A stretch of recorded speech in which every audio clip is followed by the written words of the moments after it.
UDFിലെ പ്രമുഖ ഘടകകക്ഷിയായിരുന്നു ഇത്രയും കാലം ഷിബു ബേബി ജോണിന്റെ പാർട്ടിയായ RSP-B. ലോക്സഭാ തെരഞ്ഞെടുപ്പോടെ ഇടതുപക്ഷത്തു നിന്ന് അഖിലേന്ത്യാ പാർട്ടിയായ RSPയും ആ ഭാഗത്തേക്ക് ചരിഞ്ഞു. പ്രേമചന്ദ്രന് കൊല്ലം മണ്ഡലം മത്സരിക്കാനും കിട്ടി. ഇപ്പോൾ ഷിബു ബേബി ജോൺ പ്രധാന RSPയിൽ ലയിക്കാനും തീരുമാനിച്ചു കഴിഞ്ഞു. എന്നാൽ ഷിബുവിൻ്റേത് ആളില്ലാ പാർട്ടിയാണെന്ന അഭിപ്രായമാണ് ചന്ദ്രചൂഡനും കൂട്ടർക്കും ഉള്ളത്. പണ്ടും ഇപ്പോഴും അക്കാര്യത്തിൽ മാറ്റമേയില്ല. RSP-Bയും RSPയും തമ്മിൽ ഞാൻ പറഞ്ഞില്ലേ പ്രധാനമായും ചവറയിലാണല്ലോ. അതിന് ഞങ്ങൾ രാഷ്ട്രീയ പാർട്ടിയായിട്ടേ കണക്കാക്കുന്നില്ല. ഒരാളിൻ്റെ ഒരു പാർട്ടി ഒരു മണ്ഡലത്തിൽ ചവറയിൽ മാത്രം ഒതുങ്ങി ഒരാൾ ഒരു MLAയുടെ പാർട്ടി എന്നേ ഉള്ളൂ. അങ്ങനെയാണ് ഞങ്ങൾ കണക്കാക്കുന്നത്. ബ്രാഞ്ച് കമ്മിറ്റി മുതലുള്ള ബാക്കിയുള്ള പ്രദേശങ്ങളിൽ ഞങ്ങളൊരു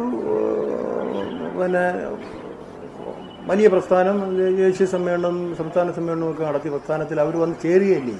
അതിനെ പാർട്ടിയായിട്ട് കണക്കാക്കാത്തവ പിന്നെ എങ്ങനെ യോജിപ്പിൻ്റെ രണ്ട് മുന്നണി നിൽക്കുകയല്ലേ? രണ്ട് മുന്നണി നിൽക്കുന്നവരെങ്ങനെയാണ് യോജിക്കുന്നത്? ലയനം എന്ന് പറയുമ്പോൾ ഈക്വൽ പാർട്ടികൾ തമ്മിലുള്ള ലയനം അല്ലല്ലോ. അത് മനസ്സിലായില്ലേ?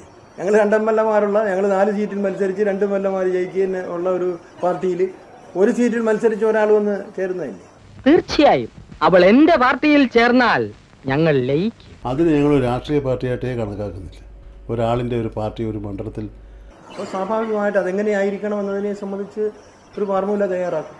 ഒരാളിൻ്റെ ഒരു പാർട്ടി ഒരു മണ്ഡലത്തിൽ ചവറയിൽ മാത്രം ഒതുങ്ങി ഒരാൾ ഒരു MLAയുടെ പാർട്ടി എന്നേ ഉള്ളൂ. ഞങ്ങൾ 2 MLAമാരുള്ള, ഞങ്ങൾ 4 സീറ്റിൽ മത്സരിച്ച് 2 MLAമാർ ജയിക്കുന്ന ഉള്ള ഒരു പാർട്ടിയിൽ ഒരു സീറ്റിൽ മത്സരിച്ച് ഒരാൾ വന്ന് ചേരുന്നതല്ലേ? ആളില്ലാ പാർട്ടിയാണെങ്കിലും ഷിബു ബേബി ജോൺ ആണ് പ്രേമചന്ദ്രനും അസീസും AKG സെന്ററിൽ നിന്ന് സീറ്റ് കിട്ടാതെ അപമാനിതരായി നടന്നപ്പോൾ ഒരു കസേര ഒപ്പിച്ചു കൊടുത്തത്. കാര്യം സാധിച്ചപ്പോൾ ഷിബുവിൻ്റേത് കുഞ്ഞു പാർട്ടിയായി മാറുകയും ചെയ്തു. ഇതെന്ത് കഥ? ഇന്നത്തെ ഡെമോക്രസി ഇവിടെ പൂർത്തിയാകുന്നു. നാളെ കാണും വരെ നന്ദി, നമസ്കാരം.